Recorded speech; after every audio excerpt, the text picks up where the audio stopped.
Welcome everyone to What's Sold. In this video and this entire channel, all we talk about are things that we sold. We buy and sell things. We are resellers professionally. That's how we make our living. Find something that's undervalued and then find a buyer for it that will pay more. And we are showing you stuff we've sold on our eBay store today in the last couple of months. Not a lot of fluff. We're going to tell you where we got it, how much we sold it for, how long it took, and any information that might be able to help you. Come on in.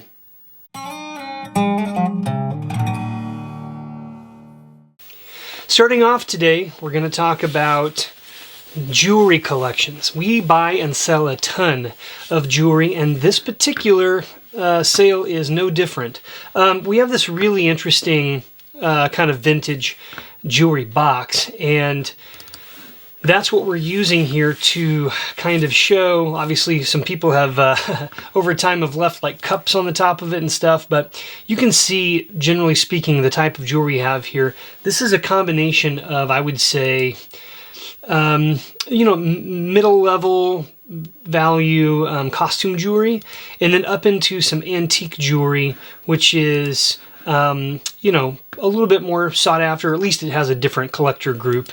You're seeing things like stick pins. Here you're going to see just bracelets and necklaces, a couple of watches here. Some of these are sterling silver. Some of them have some semi-precious gemstones like lab-created sapphires you can see here on the right. You've got an amethyst on the bottom there. And then various things, rings, some necklaces, some pendants, brooches, just about everything, even some thimbles up here. You got a little pocket watch in here. That's not made of gold. It was just, it's functional, but, and then a cool little brooch up here with what looks to be like a citrine type stone, but it's just a rhinestone. Some natural jade here. In fact, it has the original tag on it. It's not that old, and it's not high quality jade. It's very kind of opaque. The best type of jade is like apple, like green apple, super translucent and super deep, like a very high saturation of color, like a brighter green than that kind of mossy green color. But anyhow, was happy with this sale. We put it up at auction. Partly we thought that this would sell in the $200 to $300 range. We ended up being right about that. All of these pieces have been purchased for like $1 or $2 a piece. And so over time you amass that. Probably, based on the number there, only had maybe $60 to $80 probably invested in this lot. You throw it in there, you display it a certain way, and you write things like high-end jewelry lot in the title, and the bidders come out. 35 bidders on that. This next item here is a tiger's eye. You may not be familiar with things other than that yellow and brown color tiger's eye. That's the mineral that it's kind of iridescent's not really the right word, but it changes color. It kind of flashes at you if you look from one side to another. It refracts light at a certain angle, I guess is what I mean. And they actually come in different colors other than that yellow color. They come in blue and red and even some greens. This is a good example of a fairly thinly cut, slab cut piece. They would have put this on like a rock cutter machine with a saw, with probably like a diamond dust on the edge of it, cutting these in pieces, and you can sell them to people who make jewelry or even people who like just different mineral specimens to collect. I always put at the end here, let me pull this up, I put at the end, I want to show you, I'm showing every angle of it. I'm showing the edge, where it's brown. That's just what you see, the striations, the beautiful lines on the side, and then I put it on a scale to show how many grams it is. Just for weight, somebody might get this and keep it intact. Somebody might take it and cut it up into other little pieces and make jewelry out of it. So I had it up for $36, and I accepted an offer for $24. This came in a large rock and mineral collection that I've already made my money back on, but I wouldn't have paid, if this was individual, I wouldn't have paid more than $1 or $2 for this. So let's say it's $1. Sold it for $24, and I've got several left. That's an example of one of those lots where I'll put up, blue tiger's eye as a listing. I did a bunch of those individually. If you want to have the individual gram weights, then you need to go in there and specify that. But sometimes I can just put like something that looks similar to this, general size, and you put the quantity that you have, and then as they sell, eBay just kind of reduces it by one, and you don't have to go in and make, dozens and dozens of listings. You just make one. This is something that it's fun for me to sell, and this is vintage, specifically Star Wars figures. I also like G.I. Joe and Transformer and some of these ones that I played with when I was a kid. This is a decent lot. These figures are in pretty darn good condition. These are not, I wouldn't say like highbrow collector condition, because you can see here. Actually, not as much on this. This is actually a pretty good one. He's in pretty good shape here. There's not any scuffs really on his skin or the areas where the paint gets kind of thin. But you can see that Obi-Wan, for example, has some scrapes, like just some wear. Not as much scrapes, but just like this was really thin paint. These were played with a lot by kids, and so they have various types of wear. His cape was in pretty good shape. There's no tears. Well, there might be a very tiny little nick up here, and he's missing his lightsaber. That's the most annoying part. That's a retractable lightsaber that would have come out and gone back in, and that's missing. It's pretty common on these. You can certainly find them with it still in there. There used to be like just a little knob that came out here from the back of his arm that you could push it out, and it would be like his lightsaber was either retracted or out. Very fun toy, I think, for a kid. And this was 2 from the actual, what they call the first, I guess it would be the first, however many it was, first 11, first 12 maybe, ones that they ever produced. And so there's a collector base just for those, to getting like really high quality ones in that very first run. When I buy these in lots, I don't want to spend more than $5 a figure, especially if they're missing a component or there's damage. I might spend more, depending on the character, and if they have weapons or their accessories with them. You see Obi-Wan has his robe, or his, but he doesn't have his lightsaber. Han, of course, is missing his blaster.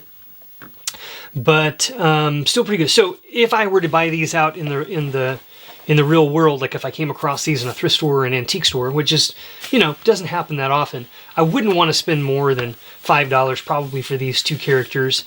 So let's say I've got $10 invested, sold them for $50. That's $25. It's really because I think Han is in pretty darn good condition, and people just buy and sell the weapons and accessories. Somebody might have had a spare lightsaber there to put on Obi-Wan. This is an Aladdin glass, like a frosted glass oil lamp that, there's a lot of collectors that collect the Aladdin brand old oil lamps, and some go for gobs of money, hundreds of dollars. This is one of 7 I bought on the same day at an estate sale. I think I paid $20 to $25 a piece for them. I'd never bought and sold these before. I wasn't sure, and this was the next to last one to sell, and every one of them, I think the lowest I've sold one for was $45, but all the other ones have sold for over $50 a piece. So I basically doubled my money. This one went for $100, so $25 investment. It took me about 2.5 months or so. Well, let's see, it was the end of February, so yeah, 2.5 months to really get the money back on that one. This was kind of a neat thing. Sometimes I get items in that are damaged. I try to repair them. Sometimes they need to be cleaned. Sometimes something is so damaged that it doesn't make sense to sell it by itself. And so, but there are components or pieces on it that have standalone value. And that's true oftentimes of, say, books, like if a cover is ripped off, or if maybe some pages have water damage, no one's going to want that book anymore, even if it's a really cool book. There may be like old maps in it, there may be really cool lithographs or engravings in it, and those pages and those pictures can have standalone value, especially if you say take out a map or a picture and you just put it in a little mat that costs you like a couple of bucks at a store. All of a sudden now you've got an item somebody might be interested in. This is no different. What you're looking at here are, and I should have turned that photo around. I bought this old RCA brand. It was like a record player, basically. And it was in this wooden cabinet with legs. It was definitely a mid-century modern kind of piece. I think it was probably made in roughly the 1950s, maybe a little earlier than that, but I think it's probably 50s. And it was shot. The record player wouldn't work, but it had these components in it, these interesting little pieces. You can see the badge. Well, this is like some sort of a plug that went into it. The badge is right back here. It says high fidelity on it. It has a specific registered number. This was before they'd hit 20,000, so 19,950 gives you the exact number. And this was the switch to go between the auxiliary speakers and to switch off or go to stereo or phono. And, you know, gear people who really like vinyl, people who are into high fidelity equipment, might like these just as collector pieces, or maybe they're restoring the exact item that I had and I'm not interested in it. I actually pulled out everything in it and it's a piece of furniture in my living room now. I plan on putting a new, like a Bluetooth, really nice record player into that so that it looks vintage on the outside, but it's still functional for me. So something that could have just, somebody else might have just thrown away entirely. I took components that I could out of this and I split it up into 4 different lots. I paid $40 for this cabinet. I took off these 3 components here. I sold them for $26. One of the other sets already sold for about 20 bucks, so I've already made my money back on it. Now I have the piece of furniture, which is nice in my living room, for free, and I'm getting some people these components, which are really rare and hard to come by anymore. At the beginning of last year on Facebook Marketplace, I was just randomly looking through what might be out there, and I came across a listing for a bunch of antique tools. I didn't know it at the time, but when I arrived to take a look at it, it was someone's storage unit, and the person had stopped paying rent on it, and they just wanted everything out. And it was chock full, hundreds and hundreds of vintage and antique tools, and this was just one of the small tools in there. It was this little ratcheting driver by the Mac Tools brand. Not even really that old. I mean, I can't think that this is much older than, I think it says 1987? Yeah, so this is the 80s. I mean, it's vintage for sure, but $20 on that. I paid $400 for all of the tools, and in the first week, I had already made in excess of $400. I had one tool that sold for $275 pretty quickly, and so that's great. When you can get a lot of hundreds of items, and in less than 10 items, you've made your money back. That's the way that we build up our store. When I started off in this business, buying and selling, I didn't have a plan. If you don't know my story, I was a therapist, actually, originally, a mental health counselor. I then got into a different a job where I was helping a friend with a startup business. And then when COVID hit, I was furloughed from that job, was home with 2 young children, and didn't know how I was going to make money. We were a dual income home. And I had bought and sold instruments as a hobby on eBay for years. And I thought maybe I could do that. And I watched a bunch of videos like this, YouTube videos. It really helped me out.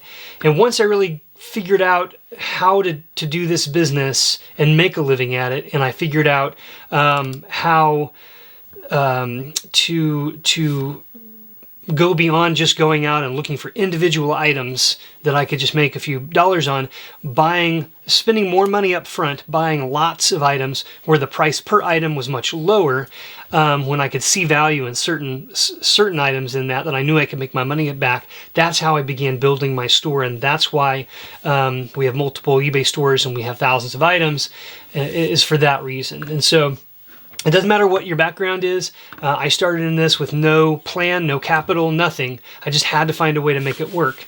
And it's been a long road, but it is enjoyable. It comes with its own stresses like any job. But anyway, so enough of that rabbit hole. Let's look at this lot. This is a bunch of antique cufflinks. Some of these are monogrammed. Some of these are gold filled. Like these specifically, this style right here on the bottom. The ones that are monogrammed here, with that particular style where it's you've got a flat face on one side, oftentimes they're etched, and then the other end it's like an oval ball and just one single piece of metal connecting the two of those. Almost always those are gold filled. I've even come across solid gold ones before. These also up here on the top, these flat ones, a lot of times are gold filled. And you can see right here what I'm talking about. These right here and these right here, they got the same look. And a lot of times those have gold content. People love to collect those. Sometimes people will wear them, and other times they use them in craft jewelry. They'll repurpose them for something. So I've had a lot of luck selling those. $45 for this lot. I bought each of these pair for 50 cents. So $1, $2, $3 is what I spent. This was at an antique store that just had tons of little loose items for cheap. Decided to throw them up into a lot, and there you go, $45.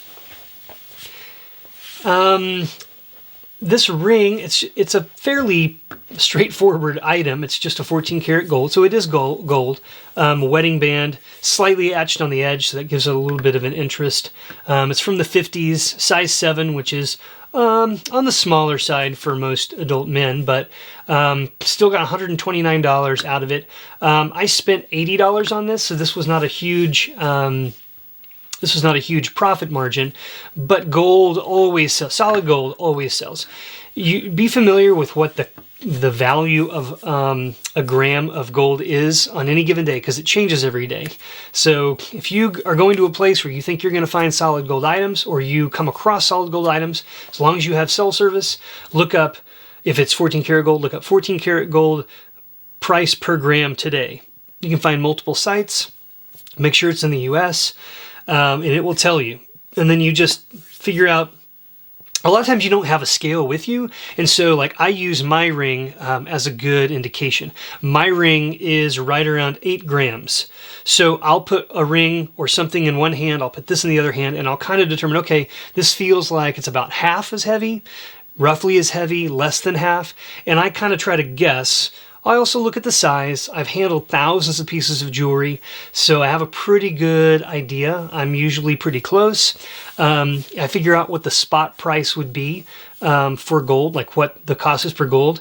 And then if I want to sell that gold for just the scrap weight, I have to factor in 10 to 20% below that amount, because that's what people on eBay would say want to buy. If it's, let's say it's worth $100 in gold. No one's going to want to pay me more than $70 or $80. Why? Because they want to make money on it too. That's the whole. That's a whole idea of the scrap metal world, is that they're trying to buy stuff under value and then make some money on it. This is a mid-century modern clock. This is a Smith's brand. It's really cool. I had it on my mantle there for a little while. I didn't, I wasn't using it. It has 3 separate sections. It takes the same size key, which I think that the key came with it.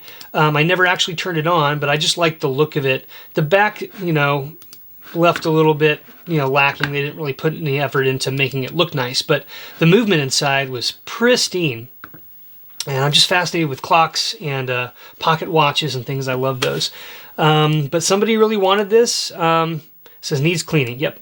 So I had, there it is, the size, $60. This came in with an antique store buyout I did not long ago. So I've not quite made all the money back on that, but I'm working on it. It's only been 2.5 months since I bought it. So not exactly sure what would have gone into this by itself. So I didn't hand choose this. This just kind of came in with everything else. Black Hills Gold. There's a specific place that started Black Hills Gold, and it's a combination of different gold colors. Those gold colors, it's still gold, but they're mixing different alloys to get different color tones. There are also different colors of yellow gold. There's like what they call yellow gold. There's green gold. So if you go to sites like Rio Grande or Stuhlers or some of these where you can buy actual gold to fabricate jewelry out of, there's different types, and it's depending on what you're wanting to mix it with and what color you're going for with your finished product. But you can see this shows more of like what they would call more of a yellowish gold to something that's more of like a rose gold, which has more of a copper content in it, and then stuff in between. And so you've got various different colored metals. Really cool. 12 karat gold, it says. And then that's an overlay. Those little medallions that were gold colored are gold, and then the base of this is actually sterling silver. It's an odd combination. If this had been all gold, I could have sold it for much more. But there's a big collector market for Black Hills gold. If you're interested in what that looks like, it's got a very distinct look. Just look on eBay for Black Hills gold, and you'll see a variety of things there. This was really strange. I came across this in a thrift store, and I had to buy it because it was strange, quirky, and quirky, weird, bizarre, oddity things always sell in time. This was just somebody literally took clay, made balls out of it, like rolled it in their hands, made balls out of it, stuck up stick through the middle of it, and then they just carved out little faces. That's all it is. It's quite heavy because it's not hollow. It's like complete solid clay that they then stuck in an oven and fired. I'm assuming you can even see still their actual fingerprints, like the lines from their hands, the artist's hands from being on it. It's cool. I don't know. I guess it's just sort of a bookshelf thing. Was 9 inches long. Pretty cool. I spent $3 on it at a thrift store. I didn't know what I'd get for it. If I'd waited, maybe a little bit more. $20 plus $10 shipping.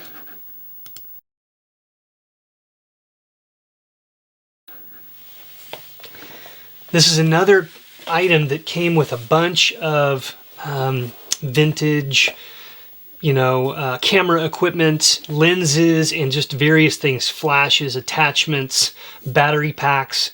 And this was for a Nikon. It's still, functional with items that aren't too old that people are still actually using. So this is just one little piece. It's small. You can see it's just like the tips of my fingers there.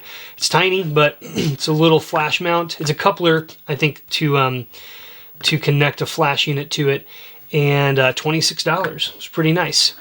I was happy to get that. Here was just a used pair of Chaco brand, kind of like sort of clog type shoes, leather. They're used, but they were still in really good condition, especially that kind of, I don't know if that's wool, like lamb's wool, or what that is on the edge there, but it's stitched really well. Chaco's a pretty well-known brand for shoes and outdoor gear, sandals and things. Paid $5 for this just at a thrift store, and it didn't even really have to clean anything up. $26. This was really small. You can see it's just barely over an inch. They call it, it's like an enameled snuff, or like a little pill box. This is definitely turn of the century, 19-teens, maybe 1920s, volupte. I don't know if it says USA, maybe that's the brand name.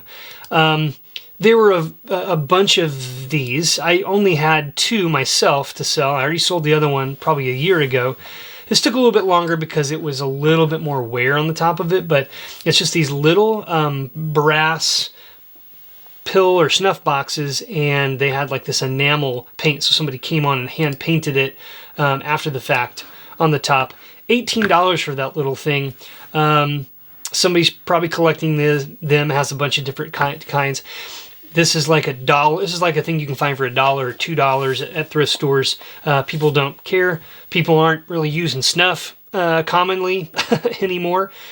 So these aren't really used that much, and it's still something that people like to have, little keepsakes. This drawing came in from a buyout that I did at a thrift store of a bunch of items that they'd not put out yet. And there's a bunch of artwork here as well. The artist on this is Larry K. Martin. It's signed, it's framed. It's a study for a particular piece of art. And so I don't know if this went on to become another piece of art, like a painting, or if this was, say, commissioned for a book or a story. But you can see it's like this old man with like a beard. Look at the lines in his face. It's really, really well done. This is just like a pencil drawing, it looks like. But up here, it says God is not dead in the sign up there. America's Goat Man. So I've not looked that up, but that may be like some a book, I would assume. 1983, he's hand signed it, and that's not only is it like a well done piece of art, but it was quite large and it's signed. So I had it up for $245. I sold it for $225, and this thing, you know, if you break it down, this would have only cost me a few dollars. It was nice to sell, made good money on it, but it's annoying to package up pieces of artwork of that size. Boxes that are ideal for that are boxes that are made more for like TVs, and it's good in some ways because it comes with some foam padding and things for the corners and such, but the boxes themselves cost anywhere from $30 to $45 a piece. So if you're gonna ship something like that and you don't want it to get broken, you need to factor in the cost of your shipping. Not the shipping itself, but the materials for shipping. And that's something that took me a long time to really pay attention to. I was always just thinking about how much is it going to cost me to get it there. And I need to also be building in the cost of whatever the package it will be, the tape, the bubble wrap, the paper, the whatever it is that you're using. Everything that goes into the shipping of it is a part of that shipping cost. This Coleman folding high stand chair is for camping.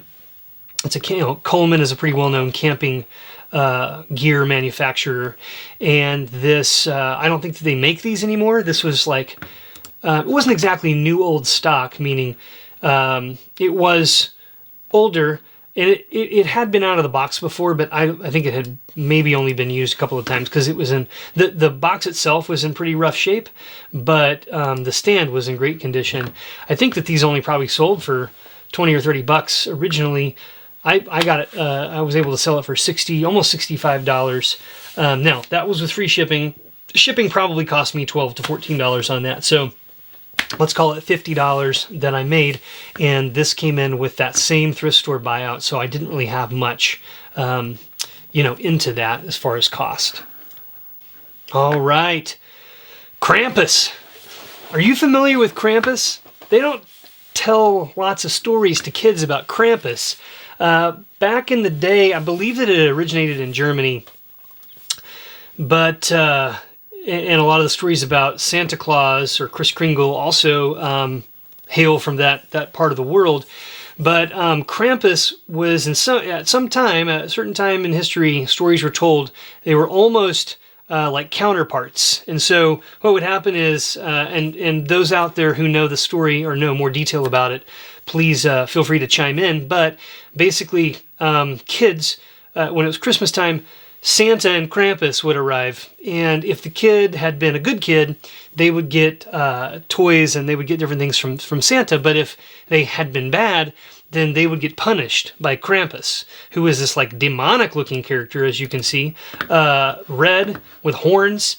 And you can see this kid praying like, oh, please, I really hope that I was good this year. And you can see this other kid over here was clearly not.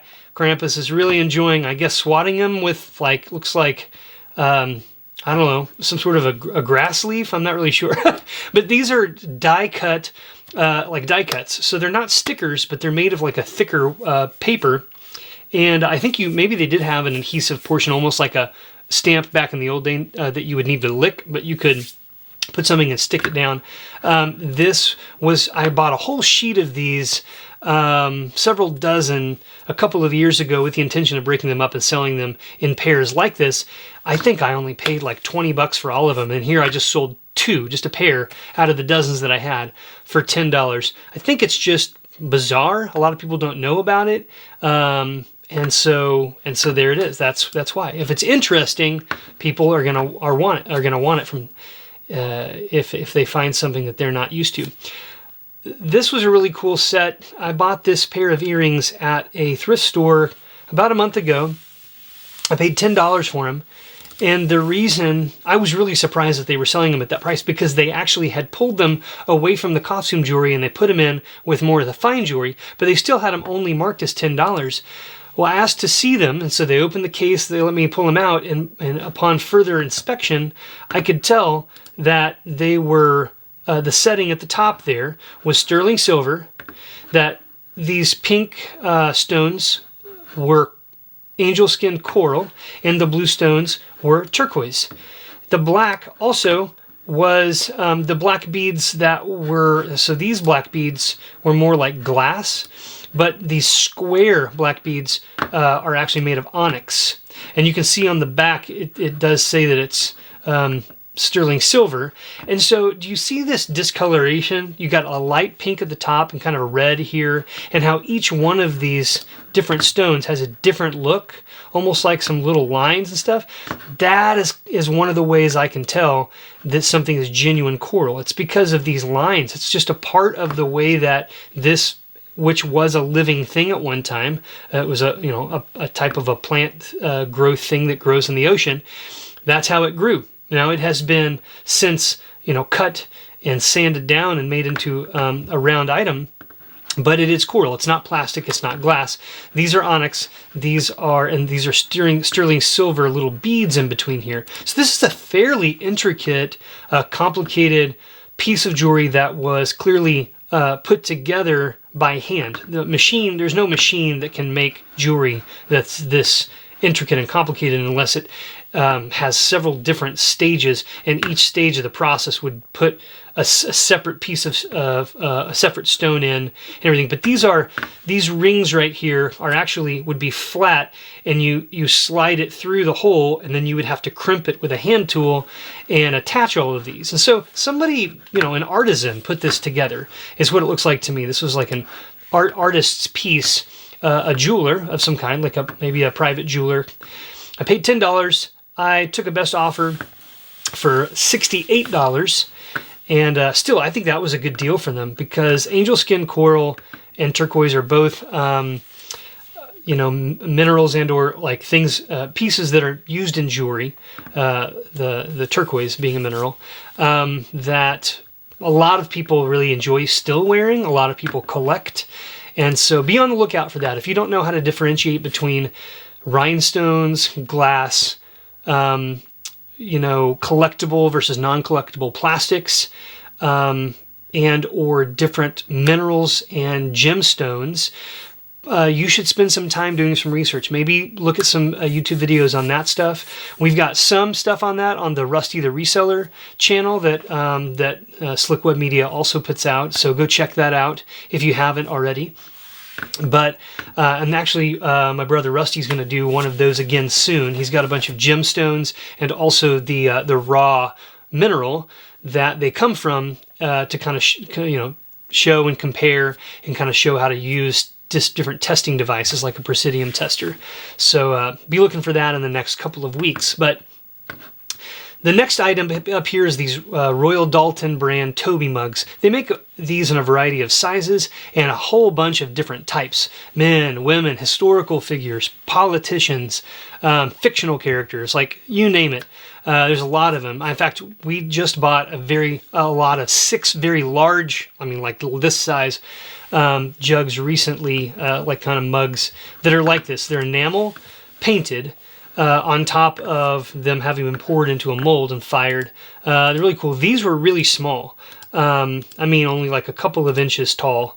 And so we bought these for $1.50 a piece. So $3 is what at a thrift store, and they sold this pretty fast for $26.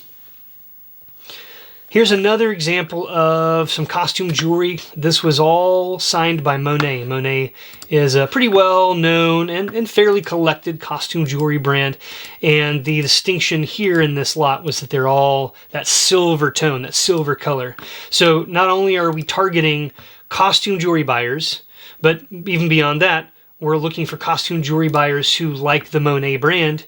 And even beyond that, people who want Monet jewelry and would like to get all of a silver tone jewelry. And so we change up our strategies a lot of times, and we try different things because the market changes and what people want change. So sometimes we do this, sometimes we'll mix the colors for sure. But in this case, we had such a large lot that we wanted to get a bunch in there. I don't know, there's maybe 5, 10, 15, maybe 20 items in this, and it sold for $75. So these pieces I regularly spend about $2 a piece on. For brooches, for necklaces, bracelets, it doesn't matter. I oftentimes shy away from things that are not as good a quality if they're not branded. But if they're branded and they have the maker's mark on them, they're signed, then oftentimes I'll do that. So I got this in a large lot, but if these were ones I had hand picked out, I wouldn't have paid more than $2 a piece. 20 times 2, $40 in. Sells in a week's time, 10 bids for $75. This was a strange item that I've never come across before. I didn't even know it existed until I found it, but it's this brand called Richter. And it's these blocks. It's like several wooden trays. As you can see, it's a wooden box, several wooden trays with these little, I don't know what they're made of. It's almost like brick. It's like a stone, a composite thing that's been put together of various sizes and shapes, you can see, and they're made to all fit in there perfectly. Look at these. There's like ones that look like circles. We got small squares, triangles, every shape you can almost think of here, and different colors as well to help. And I think that this was almost like a very early on type of building block before plastics. People were using wood, but this was something that they could kind of mass produce. It didn't have to cut down trees for. You can see that it carried a lot of weight. It was probably 20 or 30 pounds. And so they have these wood trays with metal, hammered metal kind of sheet pieces along the edges to just enforce the wood so it doesn't break apart. This came in the same thrift store buyout that I got, but I had it up as high as $300 because I'd seen some sell. This was not fully complete, and the very top that had the original paper label was missing, unfortunately, or at least it was, well, I say it was missing. You see this on the left here? It was broken in half, so part of it was there, the other half wasn't there, and I ended up taking a best offer for $150 plus $40 shipping, so it was about $190 out the door. And I think I actually got shipping down a little bit under that. Don't tell anybody. But early 1900s, this is like a German made, I believe, toy. Really cool. How it found its way over here into this space, who knows? But somebody still was interested in it, and I was glad to get that out. Last up here, antique Civil War era. Little picture album, picture book here, pretty worn. You can even see that the binding has been so severely damaged that the top would come off, so it was taped, which is not a good way of really doing that, but it happened before I got it. This entire thing was full of these like tintype / daguerreotype. I think it was mostly tintypes. And of men and women, some of them in actual uniform. This guy's got like a cigar in his mouth. Some of them are named, as you see. Charles Blake. Here's a woman. It's kind of crackly, which is a bummer. That just happens sometimes based on conditions, moisture or temperature changes. Several people in here. Some obviously much more damaged than others. Some in the back have these really cool old revenue stamps as well, where they would put that stamp on there to show that the taxes had been paid. You'll also see that on small cabinet cards as well, and sometimes on other goods, other items. These revenue stamps, they had ones for all kinds of different things: tobacco items, alcohol, photography. There's lots of different things. So I bought this at an antique store. I think I spent $25 on it, and it took me a long time to sell it. I thought it would sell faster, so I overestimated my ability to sell it and what I thought I'd sell it for based on the sales comparisons that I looked at on eBay. And so I lowered it, finally got it at 125, and somebody offered me 100, and I took it. Still made profit, almost doubled my money there after fees and stuff. And so still pretty happy with that. That's it for today, folks. We had some more stuff sell over the weekend. We're going to get that fulfilled. And by next week, we'll have another brand new video for you. If you haven't checked it out yet, see the Rusty the Reseller channel. We've also, this is a new channel. We're in our first month, but we do have 4 or 5 other videos. So if you haven't seen those, please stick around. And we will see you guys all soon. If you are a reseller, or if you're interested in doing this kind of thing, maybe you even have some of these items laying around your house and you thought, wow, I would rather have the money than that item. Now you know. We sold all of these on eBay in the last 90 days. So good luck to you, and we'll catch you soon.